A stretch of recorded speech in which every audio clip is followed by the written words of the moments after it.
Olá, pessoal. Na aula que se inicia aqui, nosso objetivo é de abordagem do segundo benefício previdenciário decorrente da incapacidade laboral. Nós que já abordamos as características comuns dos benefícios de auxílio-doença e aposentadoria por invalidez.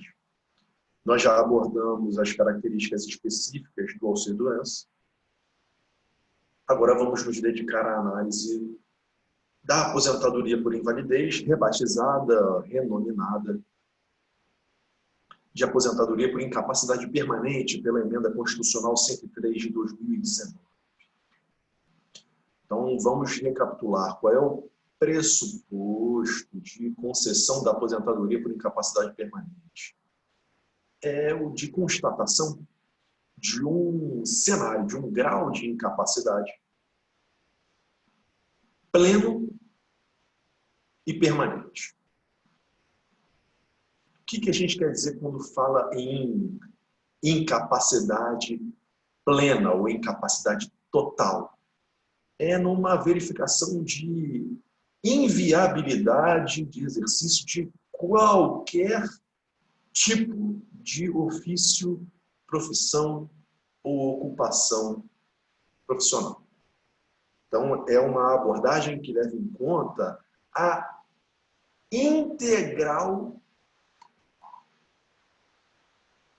inaptidão do segurado para o exercício de qualquer atividade profissional, não apenas a que ele habitualmente exercia, mas qualquer outra.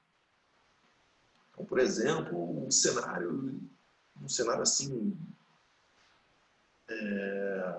no grave, no extremo, de alguém que, sei lá, um motorista de ônibus, que foi fazer um voo de asa delta, um voo lúdico de asa delta, sofreu um acidente grave e aí sofreu perda de massa encefálica, ficou tetraplégico, perdeu os movimentos de braços, pernas, capacidade fonética, não fala mais, enfim, vive numa cama ligado a aparelhos.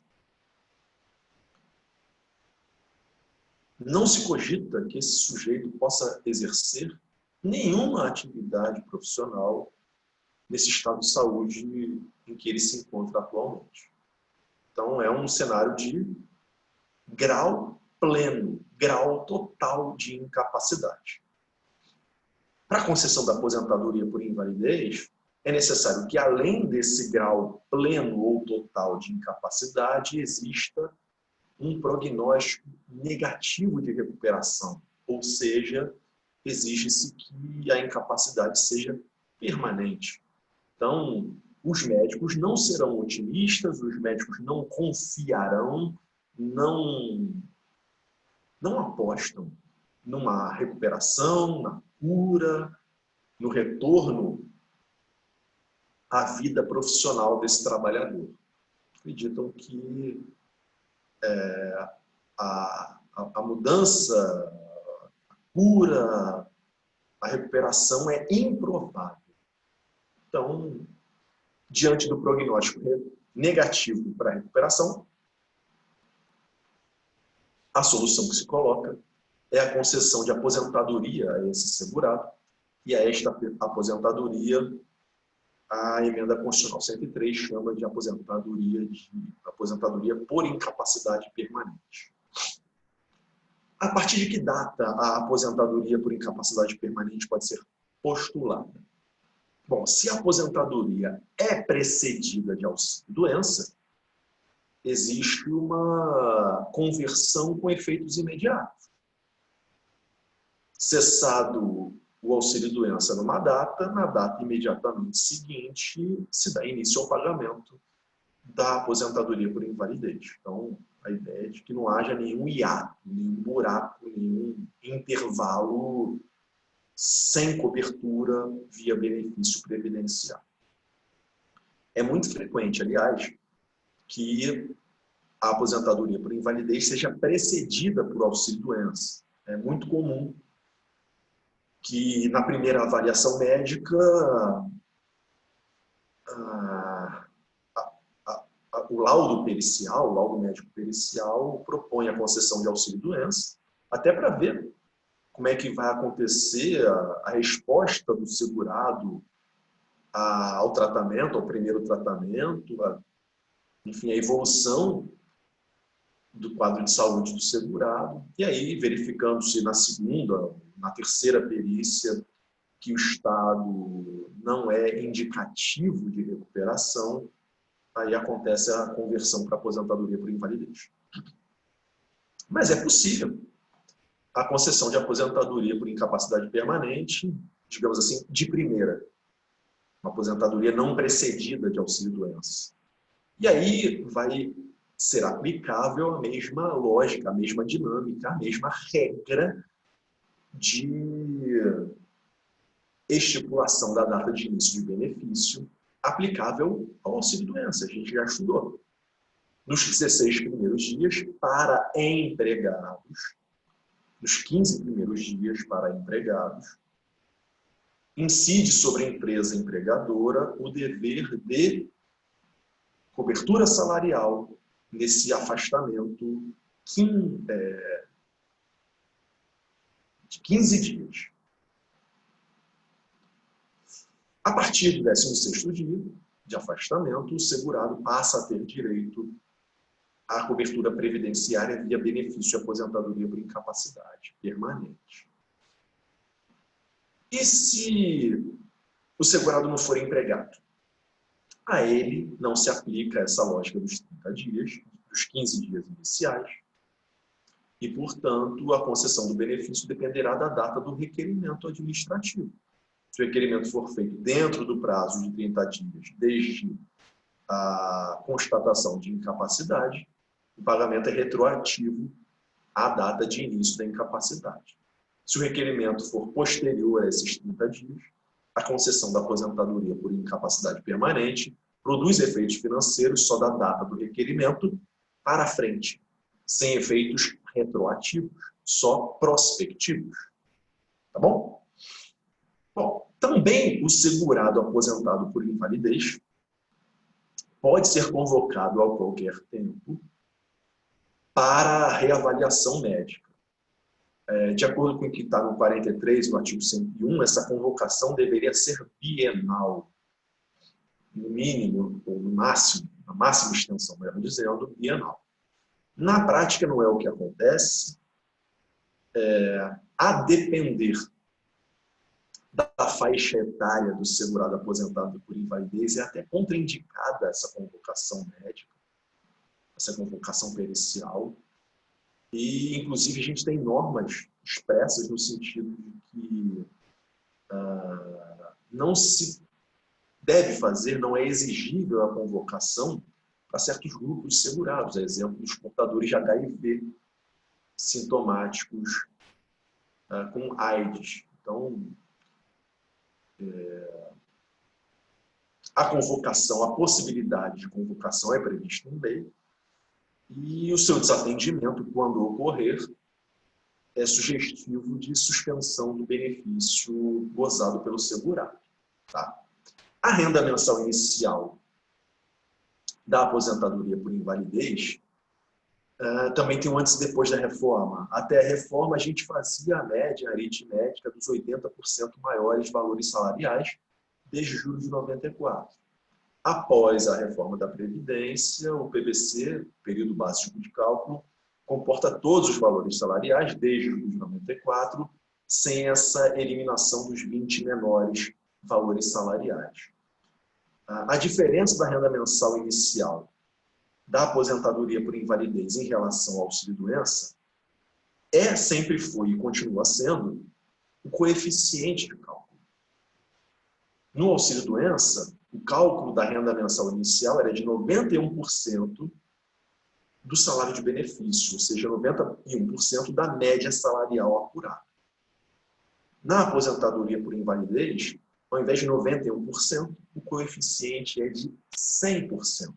Então, a renda mensal da aposentadoria por invalidez, renda mensal inicial, corresponde a 100%, ou seja, ao valor integral da média salarial apurada desde a competência julho de 94 até a competência anterior à data de concessão da aposentadoria por invalidez. Se a aposentadoria por invalidez foi precedida de auxílio-doença, aplica-se o artigo 29, parágrafo 5º da Lei 8.213, e aí você converte a última renda do auxílio-doença fazendo a modificação de coeficiente de cálculo. Beleza, o que tem de novo, o que tem de diferente? É a história da grande invalidez prevista no artigo 45. O que é isso? A Lei 8.213, no artigo 45, prevê a hipótese de um acréscimo à renda mensal da aposentadoria por invalidez quando o segurado aposentado por invalidez necessitar do auxílio permanente de terceiros para suas atividades cotidianas, para se locomover, para se vestir, para se alimentar, para sua higiene, para tomar banho.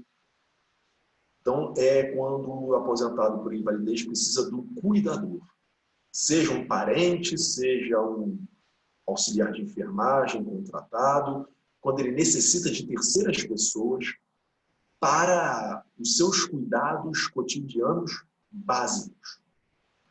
E aí, quando isso acontecer, isso demanda uma perícia médica, o segurado tem direito a um acréscimo à renda da sua aposentadoria, e esse acréscimo é de 25%. Esse acréscimo pode extrapolar o teto dos benefícios previdenciários. Então, a renda da aposentadoria por invalidez agregada ao acréscimo de 25% pode exceder, pode superar o teto do regime geral de previdência social. A lei prevê essa possibilidade de ultrapassagem do teto. Por outro lado, uma vez falecendo o segurado aposentado, o acréscimo não é reversível, não é incorporado a uma possível pensão por morte para os seus dependentes. Ela cessa ali. O acréscimo cessa com o óbito do segurado. Tá bom? Se o segurado retorna voluntária e espontaneamente a qualquer atividade profissional, seu benefício de aposentadoria tem que ser suspenso, tem que ser cessado. Então, qual é o pressuposto de aposentadoria por invalidez? A impossibilidade plena e permanente de exercício profissional. Se o segurado aposentado por invalidez volta a trabalhar, é sinal de que ele se recuperou. Se ele se recuperou, não faz sentido a manutenção do benefício de aposentadoria por incapacidade. Então, a legislação determina a paralisação de pagamento desse benefício previdenciário. Ainda que essa volta à atividade seja uma volta, um retorno informal. Eu vejo muito acontecer aposentados por invalidez que passam a ser motoristas de aplicativos, que passam a ser comerciantes autônomos informais, às vezes passam a exercer atividades como profissionais liberais. Enfim, formal ou informal, ostensivo ou clandestino, o retorno voluntário à atividade é uma causa de bloqueio, de extinção do pagamento da aposentadoria por incapacidade permanente. O que acontece é que a cessação do pagamento pode ser imediata ou progressiva. Como assim? Bom, vamos separar as situações. Primeira situação, o segurado que é empregado